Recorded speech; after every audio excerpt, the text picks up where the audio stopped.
So hello everyone. So today we will discuss one very important concept and the name of that particular concept is correlation. तो हमने इस video को दो part में divide किया। First part में हम लोग कोरिलेशन का कॉन्सेप्ट या थ्योरेटिकल कॉन्सेप्ट डेवलप करेंगे और सेकंड पार्ट में हम देखेंगे कि इस कोरिलेशन के कॉन्सेप्ट को आर में कैसे इम्प्लीमेंट करेंगे। और in other words we can say कि हम एक छोटा सा डेटा सेट लेंगे और by using that particular data set हम लोग देखेंगे कि कोरिलेशन कैसे करते हैं and then we will also learn how to do interpretation of the result. Correct? So let's start. So first we will learn or we will understand what is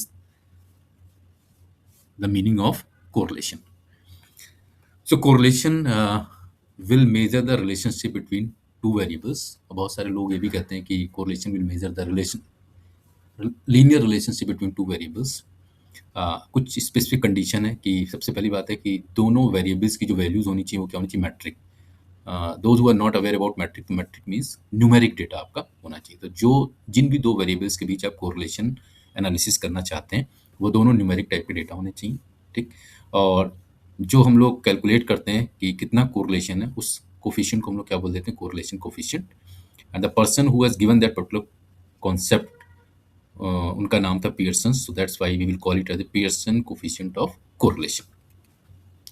Now to understand the concept of correlation, three things should be clear.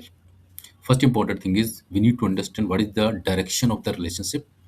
Second, we will talk about the degree of the relationship. And finally, we will talk about the form of the relationship. So let's start with the direction of the relationship. The direction of the relationship will talk about कि जो दो variable है उनके बीच positive correlation है या फिर negative correlation. Positive correlation कब होगा? If two variables tend to change in same direction. Same direction का मतलब है कि एक वेरिएबल की वैल्यू बढ़ रही है और दूसरे वेरिएबल की भी वैल्यू उसके साथ बढ़ रही है, then it's an example of positive correlation, ठीक। So if you will try to understand with the help of an example, तो हमने कहा सर जैसे जैसे कोई भी स्टूडेंट प्रिपरेशन के आवर्स बढ़ाता है वैसे वैसे उसके मार्क्स भी इंक्रीज होते जाते हैं। तो व्हाट इज हैपनिंग हियर कि प्रिपरेशन के मार्क्स जैसे जैसे बढ़ रहे हैं वैसे वैसे उसके मार्क्स भी इंक्रीज होते जा रहे हैं। तो since the value of both the variable is increasing then definitely it's an example of positive correlation, ठीक। नेगेटिव कोरिलेशन ना हम लोग खुद ही समझ गए होंगे, मतलब एक वेरिएबल की वैल्यू बढ़ेगी और दूसरे वेरिएबल की वैल्यू घटेगी, ठीक। तो रिवर्स इंपैक्ट होगा, then it's an example of negative correlation. इसका भी एक एग्जांपल समझ लेते हैं। तो नेगेटिव कोरिलेशन हमने कहा सर जैसे जैसे हम अपने प्रिपरेशन के आवर्स इंक्रीज करेंगे वैसे वैसे जो हमारी मिस्टेक्स होगी एग्जाम में होने की वो धीरे धीरे कम होती चली जाएगी, ठीक। तो what is happening here, preparation के आवर्स इंक्रीज हो रहे हैं लेकिन जो मिस्टेक होने के चांसेस थे वो हमारे रिड्यूस होते जा रहे हैं। तो preparation hours is increasing and the mistakes are going to be decreasing. तो दोनों का इम्पैक्ट क्या हो रहा है, रिवर्स हो रहा है, then it's an example of negative correlation. Fine. So the first part is clear in which we have discussed about what is the direction of the relationship. Now let's talk about the second part, that is the degree of relationship. The degree of relationship, from the name it is clear that we want to understand कि उन दोनों variable के बीच कितना correlation है, ठीक। We want to measure the impact of one variable, correlation between two variables. तो degree of relationship की जो वैल्यू होगी वो हमेशा -1 से 1 के बीच लाई करेगी। अगर ये वैल्यू 0 आ गई तो इसका मतलब कोई रिलेशनशिप नहीं है। 1 आ गई वैल्यू तो highest value means perfect positive correlation है। -1 अगर आ गई तो इसका मतलब परफेक्ट नेगेटिव कोरिलेशन।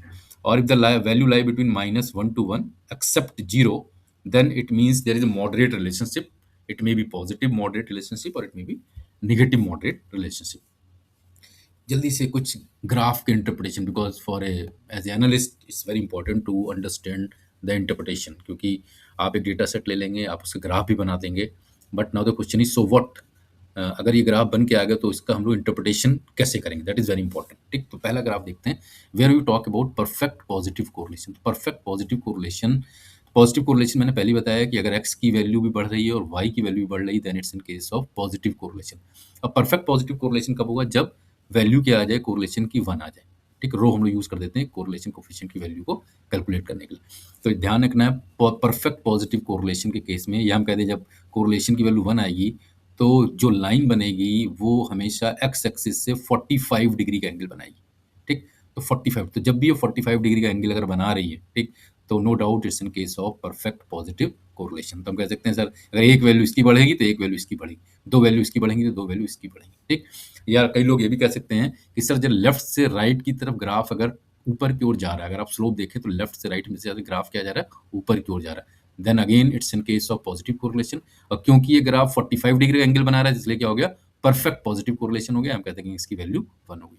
इसका रिवर्स देख लेते हैं। तो रिवर्स केस में क्या होगा, जैसे ही आप लेफ्ट टू राइट जाएंगे, ग्राफ आपका बॉटम टू टॉप देखिए नीचे आता चला जा रहा है, ठीक। तो जैसे जैसे ग्राफ नीचे आता चला जाएगा, इसका मतलब ये एग्जांपल किसका हो गया, नेगेटिव कोरिलेशन का, ठीक। अगेन अगर ये यहाँ से 45 डिग्री का एंगल बना रहा है एक्स एक्सिस से, ठीक, रिवर्स डायरेक्शन में, then it's a case of perfect negative correlation, ठीक। तो अगेन पॉजिटिव कोरिलेशन में left to right graph bottom to top की तरफ बढ़ेगा।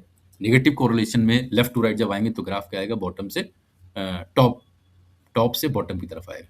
Is that clear? अगर पॉजिटिव कोरिलेशन लेकिन परफेक्ट पॉजिटिव कोरिलेशन नहीं है, तो इसका मतलब लेफ्ट टू राइट ग्राफ ऊपर तो जाएगा ही जाएगा, लेकिन वो 45 डिग्री नहीं बनाएगा, ठीक, 45 डिग्री। सो इस केस में अगर आप ध्यान से देखें तो लाइन क्या हो रही है, लेफ्ट टू राइट मूव करने पे बॉटम से टॉप की तरफ जा रही है।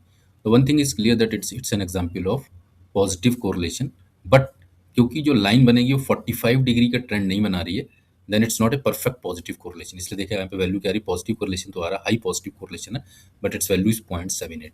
सिमिलरली यहाँ पे केस अगर आप देखें तो जैसे हम लेफ्ट टू राइट जा रहे हैं तो लाइन क्या हो रही है, बॉटम, टॉप से बॉटम की तरफ मूव कर रही है, ठीक। तो जब भी लाइन लेफ्ट टू राइट जाने पे ऊपर जाए पॉजिटिव, लेफ्ट टू राइट जाने पे अगर लाइन नीचे आ रही है then it's an case of negative correlation. तो देखिए वैल्यू क्या आ रही है आपकी, 0.47 आ रही है। Now the last case is कि sir perfect positive 45 degree, perfect negative 45 degree, but in reverse direction, positive correlation, negative correlation. Now the question is, sir, with the help of a graph, how I will identify that there is a no correlation between two variables? तो जब भी आप दो variables के बीच graph बनाए और graph कुछ इस तरीके से आ जाए, ठीक, फॉर एग्जांपल अगर आप देखें यहाँ ग्राफ ऊपर जा रहा है, फिर वो पैरेलल हो गया, फिर नीचे जा रहा है, ठीक है, फिर वो स्ट्रेट लाइन हो गई, तो आप देखें कोई परफेक्ट ट्रेंड यहाँ पे, by looking that particular graph we can say there is no correlation. इसीलिए देखिए यहाँ पे वैल्यू आपकी क्या आ गई, 0 आ गई। चलिए जल्दी से तीसरा पार्ट भी समझ लेते हैं। तीसरा पार्ट है फॉर्म ऑफ रिलेशनशिप। तो दो तरीके की रिलेशनशिप हो सकती हैं, या तो लीनियर हो सकती है या फिर नॉन लीनियर हो सकती है। लीनियर, ध्यान रखना जब भी लीनियर वर्ड आ जाए तो हमारे मन में एक बात आनी चाहिए, लीनियर मीन्स स्ट्रेट लाइन। तो जब